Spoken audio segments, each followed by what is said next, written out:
Good morning, student. Today we started our question answer, the chapter of French Revolution.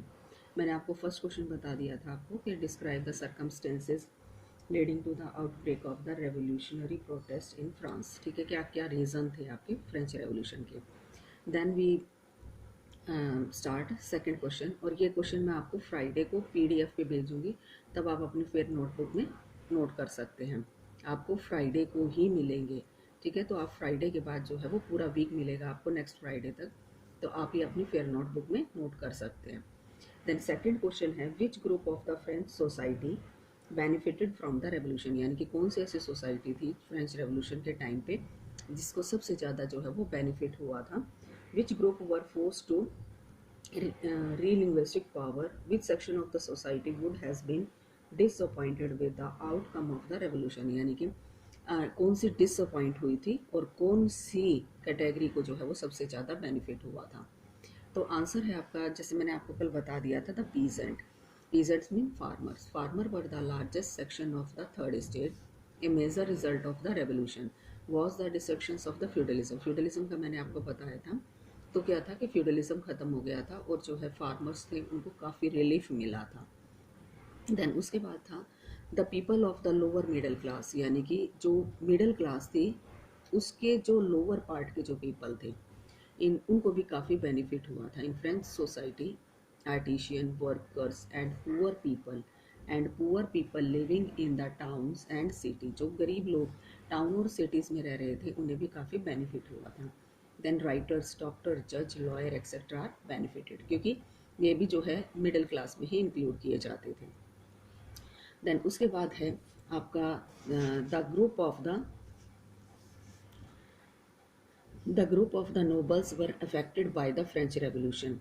There land were confiscated, they all privileges were finish, यानी कि सबसे ज़्यादा bad impact पड़ा noble class पे, जो rich class थी.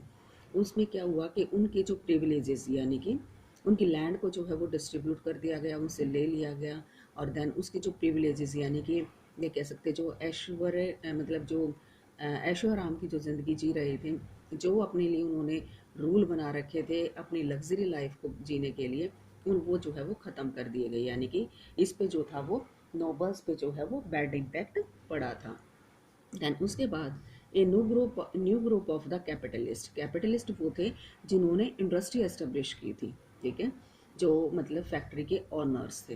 ये मैं आपको बता देती हूँ, आप 11th और 12th में रीड करेंगे. कैपिटलिस्ट वो होते थे जो इंडस्ट्री या फैक्ट्री के जो है ऑनर होते थे और जो है एज ए वर्कर्स जो है लेबर को अपनी फैक्ट्री में रखते थे. Emerge in France in place of the feudal system, यानी कि फ्यूडल सिस्टम की जगह पे जो है वो कैपिटलिस्ट आई, यानी कि इंडस्ट्री एस्टेब्लिश होनी स्टार्ट हुई और वहाँ पर जो पीपल्स थे वो एज ए वर्कर्स उन्होंने वर्क करना स्टार्ट कर दिया था. तो कैपिटलिस्ट जो थे वो काफ़ी पावरफुल थे और किंग को इनसे ये बेनिफिट होता था कि जो इंडस्ट्री उन्होंने एस्टेब्लिश की है उनसे ये टैक्स जो है वो किंग को देते थे, जिससे कि किंग जो आपकी कंट्री की इकोनॉमी भी काफ़ी स्ट्रांग होती थी. Some right had to given to the womens, यानी कि वुमेंस को भी जो है कुछ राइट दिए गए थे. तो इससे क्या था कि भाई ये जो पीपल्स थे, ये जो मैंने आपको बताया, ये काफ़ी बेनिफिट हुआ था इनको. देन उसके बाद स्टूडेंट्स आप ये पॉइंट के अलावा आप और भी पॉइंट जो है वो लिख सकते हैं कि किस किस को बेनिफिट हुआ था.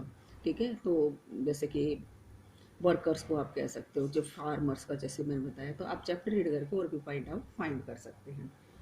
देन उसके बाद क्या है आपका third question, describe the legacy of the French revolution for the people of the world during the 19th and 20th century. लोगों के लिए मतलब किस तरह से इसने लेगेसी का काम किया था. ठीक है, तो ये मैं आपको बताती हूँ.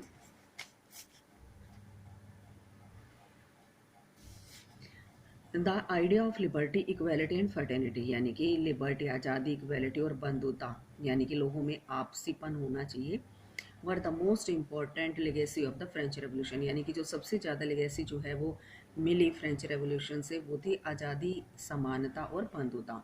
ठीक है, this idea spread from France to most rest of the Europe, यानी कि ये फ्रेंच रेवोल्यूशन ही फर्स्ट रेवोल्यूशन था जिसने कि दूसरी कंट्रीज़ को यूरोप में इवन आप कह सकते हो कि इंडिया को भी काफ़ी इंस्पायर किया था for their for struggle for freedom.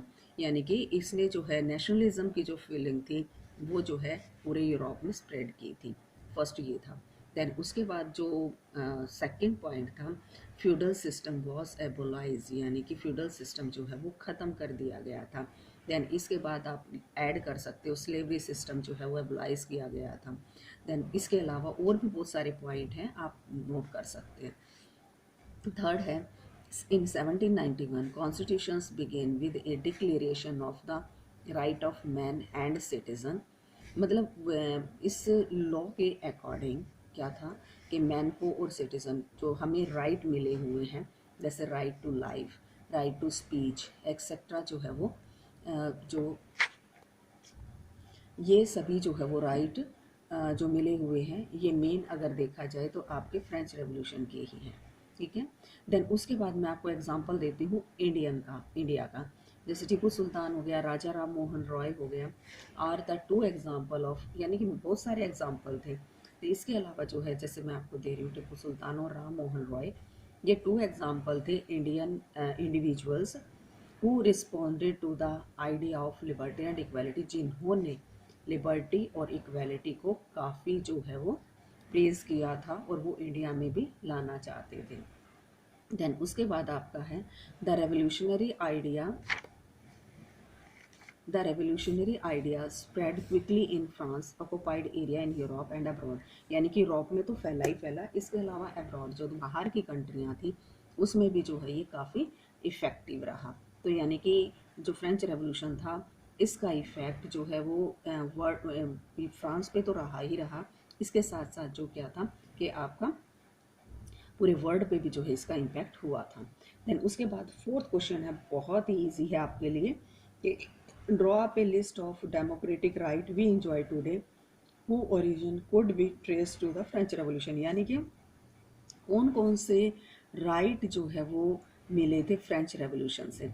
देखिए बच्चे, मैं इसमें क्वेश्चन में आपको क्लियर कर देना चाहती हूँ कि ये जो राइट थे यही जो है इंडिया के पास भी हैं। जैसे कि आपने 8th क्लास में पढ़ा कि आप, ये मैंने आपको पॉइंट दिए हैं, ठीक है।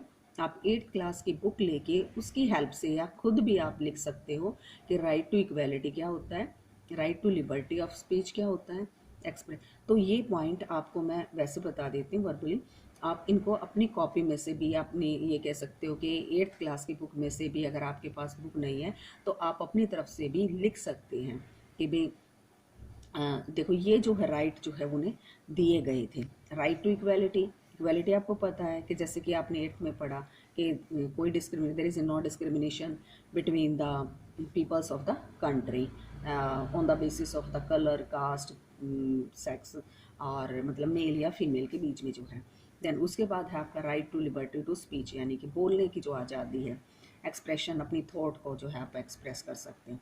Right to vote to be elected for political office, यानी कि जैसे आप अपने रिप्रेजेंटेटिव को चूज़ करते हैं इस तरह से।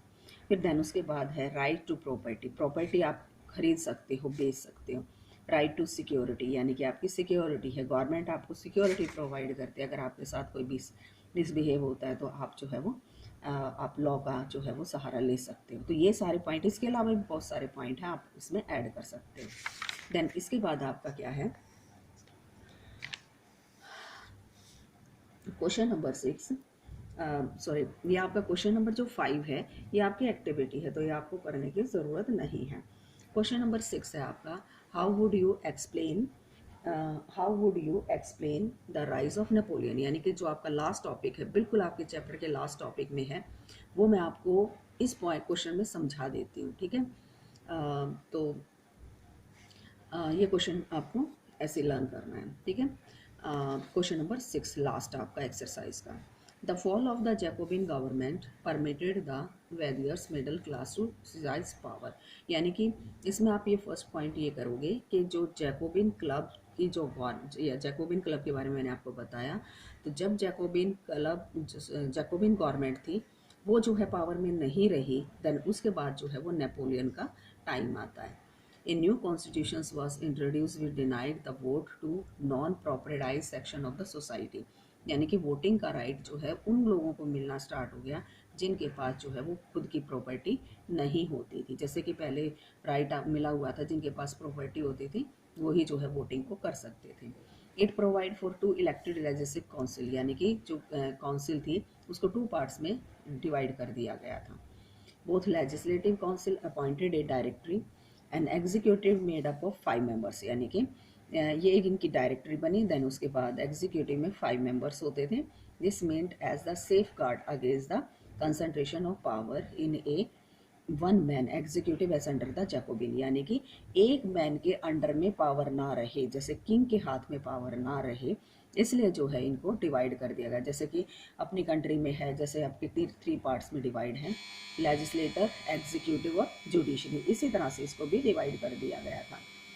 देन वाज, मैंने आपको इसी से क्वेश्चन से रिलेटेड मैं आपको बता देती हूँ, वाज नेपोलियन बोनापार्ट, या आप अलग से भी लिख सकते हो, वैसे मैं पिछली वीडियो में इसको डाल चुकी हूँ, आप इसको अच्छे से वहाँ से देख सकते हो। व्हाट रिफॉर्म डिड ही, उसने नेपोलियन बोनापार्ट कौन था और उसने कौन कौन से जो है वो फ्रांस में नए नए रूल फ्रेम किए थे। Napoleon Bonaparte was a military dictator of France, France का मिलिट्री डिक्टेटर था। आफ्टर क्रॉनिंग, जब वो खुद मतलब किंग बना, क्राउन पहना उसने, as the emperor of the France, France के एम्परर थे उसमें, in 1804 he saw his role as a modernisation of Europe, यानी कि वो मतलब न्यू न्यू टेक्निक्स को जो है वो अडॉप्ट करना चाहता था। He introduce a law for the protection of private property, यानी कि प्राइवेट प्रॉपर्टी के लिए जो है उसने जो है वो नया रूल बनाया था। देन उसके बाद यूनिफॉर्म सिस्टम ऑफ वेट, यानी कि वेट जैसे हम मेज़र करते हैं 1 kg 2 kg, उसके लिए स्टैंडर्ड जो है यूनिट उन्होंने प्रोवाइड की थी। Then major provide by the decimal system, decimal system को भी इन्होंने इंट्रोड्यूस किया था। What would bring freedom for the people, यानी कि फ्रीडम जो है लोगों को प्रोवाइड की थी। देन उसके बाद आपका टॉपिक था एबलाइजेशन ऑफ स्लेवरी, जैसे मैं आपको वीडियो में बता चुकी हूँ। तो इसके जो है आपके बच्चे ये मतलब ये आपके क्वेश्चन आंसर हैं, ये आपके एक्सरसाइज के थे। इसके अलावा आप अपने 1 मार्क्स के और 3 मार्क्स के नहीं तो, लेकिन आप ये जो है वो नेक्स्ट आपको फ्राइडे को मिलेंगे, ठीक है। तो क्या नाम है, आप इन्हें अपनी फेयर नोटबुक में नोट कर सकते हैं। Then student we started our eco second chapter human people as resources, eco chapter 2 people as resources। देखिए बच्चे, मैं आपको ये बता देती हूँ कि रिसोर्सेज की आपने डेफिनेशन 8th क्लास में रीड की है। रिसोर्सेज वो होते हैं जो ह्यूमन बीइंग की जो नीड्स होती है उसको सेटिस्फाई करते हैं, ठीक है। ये नेचुरल भी हो सकते हैं, मैन मेड भी हो सकते हैं, ठीक है। ये मैं आपको बताऊंगी नहीं रिसोर्सेज की डेफिनेशन, क्योंकि आप 8th में बहुत ही क्लियरली आप कर चुके हैं। तो बच्चे इसी को लेकर हमें चलना है इसी चैप्टर में, ठीक है। तो अब हमारा जो टॉपिक है कि जो पीपल हैं, यानी कि जो ह्यूमन बीइंग है, वो किस तरह से एक यूजफुल जो है रिसोर्सेज है। पहले मैं आपको ये क्लियर कर देती हूँ। आप एक एग्जांपल मैं आपको देती हूँ। देखिए, लैंड क्या है, एक रिसोर्सेज है, ठीक है। लैंड एक नेचुरल रिसोर्सेज है अगर देखा जाए तो। अगर ह्यूमन बीइंग लैंड को अपने बेनिफिट के लिए यूज़ ना करे तो वो नेचुरल रिसोर्स जो है वो हमारे लिए बेनिफिशियल नहीं हो सकता। चाहे वो लैंड पे एग्रीकल्चर करे, चाहे वो इंडस्ट्री एस्टेब्लिश करे। यानी कि नेचुरल रिसोर्सेज तभी बेनिफिशियल हो सकते हैं जब ह्यूमन बीइंग अपनी स्किल और टेक्नोलॉजी से, ठीक है, उसको जो है वो यूज़ करे, ठीक है। तो बच्चे क्या है कि ह्यूमन बीइंग जो है वो अपने स्किल और टेक्नोलॉजी से हर नेचुरल रिसोर्सेज को बेनिफिशियल बनाता है। तो क्या है कि ह्यूमन बीइंग जो है वो बहुत ही इम्पॉर्टेंट रिसोर्सेज है। तो ये जो चैप्टर है आपका कि ह्यूमन बीइंग जो है वो किस तरह से नेचुरल मतलब रिसोर्सेज को यूज़फुल बनाता है, किस तरह से वो जो है सब रिसोर्सेज में जो है वो मेन है, ये हम इस चैप्टर में रीड करेंगे। तो क्या है कि मैं आपको बता देती हूँ, people as resources is a way of referring a country working people in term of their existing productive skill and ability, यानी कि जो कंट्री के लिए जो वर्क कर रहे हैं, ठीक है, वो पीपल जो है वो कंट्री को आगे लेके जाते हैं, इकोनॉमिक डेवलपमेंट करते हैं। तो पीपल जो है वो हमारे लिए बहुत ही बेनिफिशियल है, यानी कि सबसे ज़्यादा इम्पोर्टेंट है human being as a resource.